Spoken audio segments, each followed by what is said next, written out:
ये video science class 9 chapter 1 का part 12 है। इसके पहले पार्ट्स में हम लोगों ने देखा था इवापोरेशन क्या है, किस प्रकार से बहुत सारे फैक्टर्स हैं जो कि इवापोरेशन को प्रभावित करते हैं। अब हम लोग आगे पढ़ने वाले हैं how does evaporation cause cooling. Evaporation के कारण कूलिंग इफेक्ट आता है, तो यह कैसे आता है। तो यहाँ पर एक प्रश्न आपको एग्जाम में आ सकता है कि जब भी इवापोरेशन होता है तो वहाँ पर कूलिंग इफेक्ट आता है, तो ऐसा क्यों होता है। तो इसका आंसर आप देख सकते हैं, यहाँ पर लिखा हुआ है in an open vessel the liquid keeps on evaporating. यदि एक ओपन वेसल में आप लिक्विड को रखेंगे तो वह लगातार इवापोरेट होता रहता है। The particles of liquid absorb energy from the surrounding to regain the energy lost during the evaporation. Evaporation के दौरान कुछ एनर्जी लूज किया जाता है। इस कारण से जो लिक्विड के पार्टिकल्स हैं वह वापस उस एनर्जी को सराउंडिंग से एब्जॉर्व करते हैं। तो यदि वो एनर्जी सराउंडिंग से एब्जॉर्व करेंगे तो वहाँ पर कूलिंग इफेक्ट पैदा होगा। This absorption of energy from the surrounding makes the surrounding cool. तो जैसे ही पार्टिकल बाहर के गर्मी को, बाहर के एनर्जी को, बाहर के हीट को एब्जॉर्व करेंगे तो वहाँ पे कैसा इफेक्ट पैदा होगा, कूलिंग इफेक्ट पैदा होगा। तो यही इसका आंसर है, आप इसको लिख सकते हैं। कुछ आम जिंदगी में भी होने वाले कूलिंग इफेक्ट को यहाँ पर बताया गया है, जैसे कि what happens when you pour some acetone nail polish remover on your palm. आपने देखा होगा कि जब आप नेल पॉलिश रिमूवर को अपने पाम पर रखते हैं तो आपको बड़ा ठंडा ठंडा लगता है। तो ऐसा क्यों होता है, क्योंकि यहाँ पर भी इवापोरेशन होता है और इससे कूलिंग इफेक्ट पैदा होता है। The particles gain energy from your palm और surroundings and evaporate causing the palm to feel cool.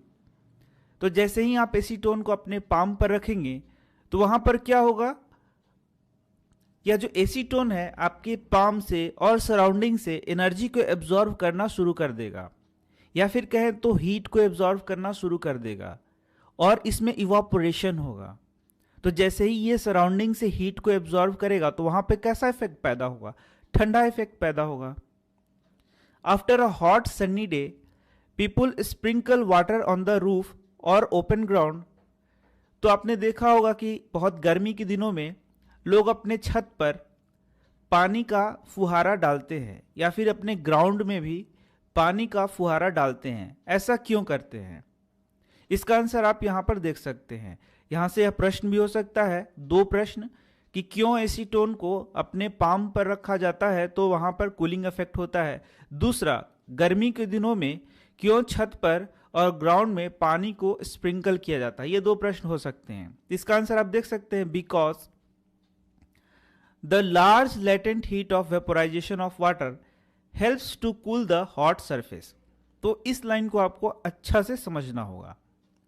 देखिए, सबसे पहले वाटर ले लेंगे, यह है वाटर, और वाटर बोलता है कि इसका latent heat of vaporisation large होता है।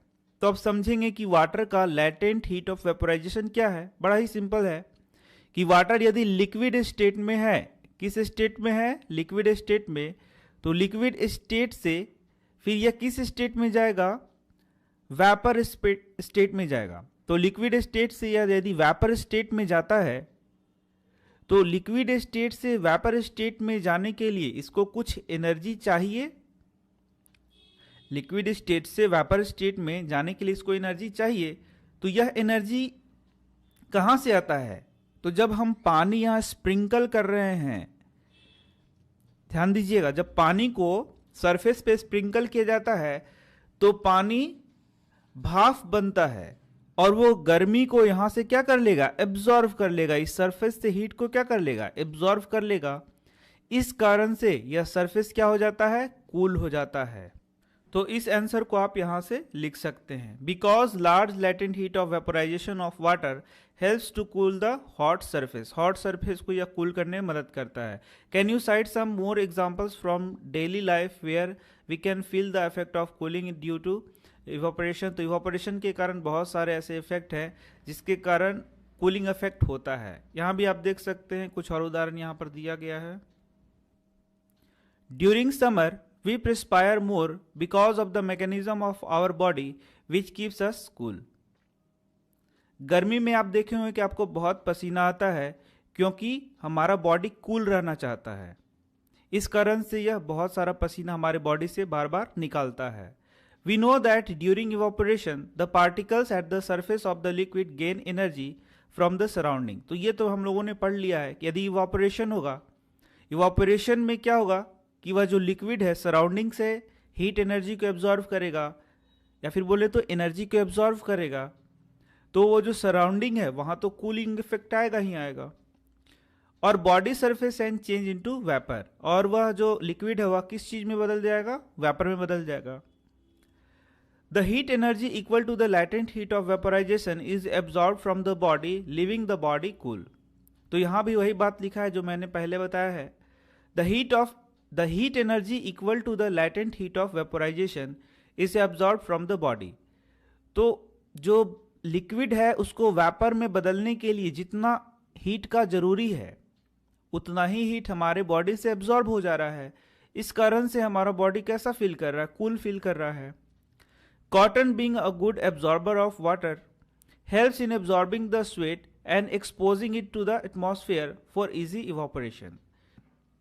कॉटन के कपड़े को गर्मी में पहनना बहुत ही आरामदायक होता है, क्योंकि कॉटन क्या करता है, यह शरीर के पानी को एब्जॉर्ब कर लेता है और जो बाहर का इन्वायरमेंट है वह उसको वहां पर उसका इवापोरेशन हो जाता है, जिस कारण से हमें कूलिंग इफेक्ट का एहसास होता है। यही कारण है कि गर्मी में हम लोग कॉटन क्लॉथ्स पहनते हैं। तो यहाँ से इसका आंसर आप देख सकते हैं, why should we wear cotton clothes in summer, इसका आंसर आप कर सकते हैं। Why do we see water droplets on the outer surface of a glass containing ice cold water. तो आइस कोल्ड वाटर को यदि आप ग्लास में रखे हैं तो आप देखेंगे कि बाहर से कुछ आपको वाटर ड्रॉपलेट्स देखने को मिलेंगे। या फिर सबसे अच्छा है कि एक बॉटल है, प्लास्टिक का बॉटल, उसमें आपने बर्फ़ यदि जमाया है तो आप उसको यदि छोड़ते हैं कुछ देर के लिए तो देखेंगे कि बाहर बहुत पानी का बूंद आपको देखने को मिलेगा।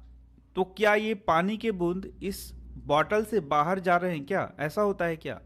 नहीं, ऐसा तो नहीं होता है। तो यह डायरेक्ट प्रश्न है, इसको भी एग्जाम में पूछा जा सकता है। Let us take some ice cold water in a tumbler. एक ग्लास में आप आइस कोल्ड वाटर ले लें, या फिर जैसा मैंने बताया बोतल में भी ले सकते हैं। Soon we will see water droplets on the outer surface of the tumbler और बॉटल।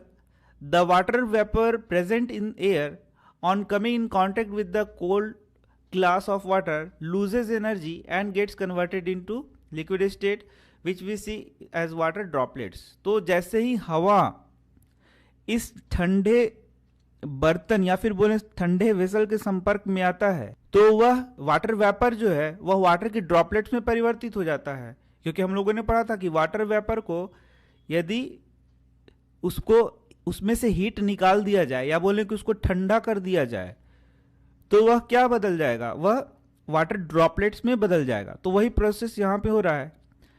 हवा में मौजूद जो वाटर ड्रॉपलेट्स हैं वह इस ठंडे बर्तन के संपर्क में आकर वाटर ड्रॉपलेट्स में बदल जा रहे हैं। तो यही यहाँ पर लिखा हुआ है। इसका आंसर आप इस प्रकार से कर सकते हैं। इसके बाद बच जाता है हमारा यह येलो बॉक्स, जिसको हम लोग नेक्स्ट वीडियो में कवर कर लेंगे। मैं छोटे वीडियोस बना रहा हूँ ताकि आपको पढ़ने में परेशानी ना हो। तो मिलते हैं नेक्स्ट वीडियो में। धन्यवाद।